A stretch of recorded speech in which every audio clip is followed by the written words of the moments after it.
Obviously, you shoot on a big production like this. There are a lot of scenes or moments that don't make it into the finished film. Is there one particular deleted scene that you would love to see on the DVD?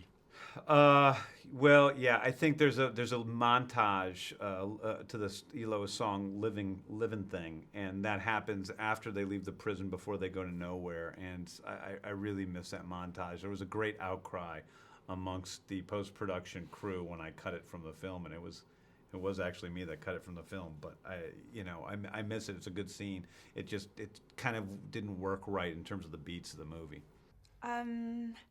There was a cool scene between Nebula and Gamora where they really show their sibling rivalry, and they have a whole conversation about it. And not only are they shouting things at each other, they are communicating physically as well. So you just see how... sisters fight all the time in life. Two assassin sisters fight in a very different way. Yeah, there was a funny scene that Chris and I were kind of shooting where we're checking each other out in our new costumes. That was really, really funny, and James just let us kind of go and do our thing, and we just kept laughing and trying different things, and it turned out to be a really funny scene. So I also hope it makes it into the DVD.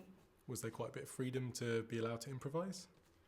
Well, the great thing about the improvisation that we did is that we did it all early on in the rehearsals, and those were actually included into the script. Once the script was locked down, James likes to stick to the script as much as possible, at least until he feels that he's gotten what he's looking for, and then we can do like a couple of shots, a couple of takes where it's just for us.